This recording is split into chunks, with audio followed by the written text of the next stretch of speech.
नमस्कार। अगर आप आरआरबी ग्रुप डी परीक्षा की तैयारी कर रहे हैं तो ये विश्लेषण आपके लिए ही है। आइए हाल ही में हुए परीक्षा के सवालों को एक एक करके देखते हैं और समझने की कोशिश करते हैं कि सवाल बनाने वालों के दिमाग में आखिर चल के आ रहा है। हमारा मकसद सिर्फ सवालों के जवाब जानना नहीं है, बल्कि उस पैटर्न को, उस सोच को पकड़ना है जिसके आधार पर ये सवाल बनाए गए हैं, ताकि आगे की तैयारी और भी सटीक और असरदार हो सके। इसके लिए हमने पूरे विश्लेषण को 5 हिस्सों में बांटा है।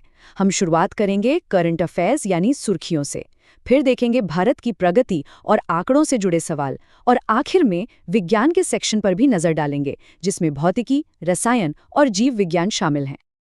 तो चलिए शुरू करते हैं पहले खंड से, यानी वो सवाल जो सीधे सीधे हाल की अंतर्राष्ट्रीय घटनाओं और सुर्खियों से उठाए गए हैं। आप देखिए, सवाल सिर्फ ये नहीं था कि ऑस्ट्रेलियन ओपन कौन जीता। सवाल में विजेता और उपविजेता दोनों की राष्ट्रीयता पर फोकस था। इससे एक बात साफ होती है कि परीक्षा में खेल की घटनाओं को भी उनके जियोपॉलिटिकल एंगल से देखा जा रहा है।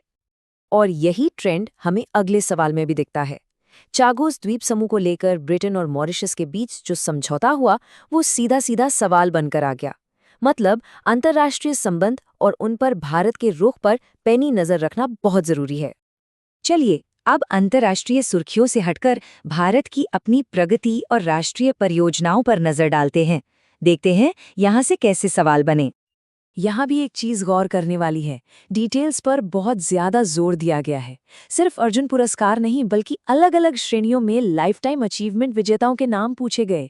ये दिखाता है कि सिर्फ हेडलाइन से काम नहीं चलेगा, थोड़ी गहराई में उतरना ही होगा। अब यहाँ एक और बड़ा दिलचस्प पैटर्न उभरकर सामने आता है, और वो है पहला कौन का सवाल। जैसे राष्ट्रीय ई विधान एप्लीकेशन यानी नीवा को पूरी तरह से लागू करने वाला पहला केंद्र शासित प्रदेश कौन था? जवाब है पुडुचेरी। तो जो भी चीज पहली बार हो रही है वो परीक्षा के लिए बहुत महत्वपूर्ण है। और ये पहली बार वाला जो ट्रेंड है ना, वो यहीं नहीं रुकता। चाहे वो राष्ट्रीय हरित मिशन में अरावली रेंज को शामिल करना हो, इसरो का स्वदेशी माइक्रो प्रोसेसर हो, या फिर भारत का पहला वर्टिकल लिफ्ट ब्रिज, इन सभी में फर्स्ट यानी पहली बार हुई चीजों पर जबरदस्त जोर है। करंट अफेयर्स के बाद अब बात करते हैं आंकड़ों की, वो नंबर्स जो भारत की कहानी बताते हैं और जो इस परीक्षा में पूछे गए थे। पहला नंबर जो पूछा गया वो था 4.9%। अब सवाल ये है कि ये आंकड़ा है किस चीज का? ये एसबीआई की रिपोर्ट के मुताबिक 2024 के लिए भारत की शहरी गरीबी दर है। इससे ये पता चलता है कि आर्थिक संकेतकों को उनके स्रोत के साथ याद रखना कितना जरूरी है। अगला नंबर है 169। ये आंकड़ा नवंबर 2024 से फरवरी 2025 के बीच भारत में दर्ज हुए कुल भूकंपों की संख्या को दिखाता है। मतलब अर्थव्यवस्था के साथ साथ पर्यावरण से जुड़े सरकारी आंकड़ों पर भी नजर रखनी होगी। और आखिर में 6.6%। ये आंकड़ा आईएमएफ ने 2025-26 के लिए भारत की अनुमानित जीडीपी विकास दर के तौर पर जारी किया है। तो पैटर्न बिल्कुल साफ है। राष्ट्रीय रिपोर्ट, सरकारी डेटा और अंतर्राष्ट्रीय अनुमान तीनों ही बराबर के महत्वपूर्ण हैं।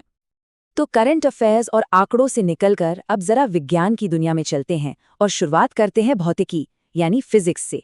यहाँ रटने से ज्यादा कॉन्सेप्ट्स को लागू करने पर जोर दिया गया। जैसे ये सवाल देखिए, बिल्कुल रोजमर्रा की जिंदगी से जुड़ा हुआ है। अगर बस अचानक चलती है तो यात्री पीछे की ओर क्यों झुक जाते हैं? ये न्यूटन के पहले नियम यानी जड़त्व के नियम का एक क्लासिक उदाहरण है। यहाँ आपकी व्यावहारिक समझ को परखा गया। अब ये सवाल देखिए, ये सिर्फ फॉर्मूला याद होने का टेस्ट नहीं है, ये असल में ध्यान देने की परीक्षा है। जिसने भी समय को मिनट से सेकंड में बदलना भूला, उसका जवाब गलत हो जाएगा। मतलब छोटे छोटे डिटेल्स पर ध्यान देना बहुत जरूरी है। कुछ सवाल बिल्कुल सीधे सीधे ज्ञान पर आधारित थे, जैसे फ्लेमिंग के दाहिने हाथ के नियम में कौन सी उंगली किस चीज को दर्शाती है? अंगूठा, तर्जनी और मध्यमा। इसमें कोई लाग लपेट नहीं, आपको पता है तो पता है। और ये तो एक क्लासिक सवाल है जो कॉन्सेप्ट्स की समझ को परखता है। भार और द्रव्यमान यानी वेट और मास में आखिर फर्क क्या है? ये एक बहुत ही बुनियादी लेकिन महत्वपूर्ण वैचारिक प्रश्न था। फिजिक्स के सेक्शन में एक और सवाल था ऑप्टिक्स से, बिल्कुल सीधा और सपाट। उस घटना को क्या कहते हैं जब सफेद प्रकाश प्रिज्म से गुजरकर अपने 7 रंगों में बट जाता है? जवाब है विक्षेपण या डिस्पर्जन। यहाँ बुनियादी शब्दावली का महत्व पता चलता है। चलिए अब अपने विश्लेषण के आखिरी हिस्से पर चलते हैं और देखते हैं कि केमिस्ट्री और बायोलॉजी यानी रसायन और जीव विज्ञान से किस तरह के सवाल पूछे गए। इस सेक्शन में भी सवालों का एक अच्छा मिक्स देखने को मिला। एक तरफ बायोलॉजी से सवाल था कि शकरकंद में वानस्पतिक प्रसार कैसे होता है, तो वहीं केमिस्ट्री से हाइड्रोकार्बन के दहन और उदासीनीकरण अभिक्रिया पर सवाल थे, और साथ ही मानव शरीर रचना से जुड़ा एक सीधा सवाल भी था। ये सवाल जीव विज्ञान के एक बहुत ही बुनियादी लेकिन जरूरी सिद्धांत पर आधारित है कि किसी भी चीज की संरचना उसके काम को कैसे प्रभावित करती है। एंडोप्लाज्मिक रेटिकुलम खुरदुला क्यों दिखता है? क्योंकि उसकी सतह पर राइबोसोम मौजूद होते हैं। ये क्यों समझना ही असली बात है।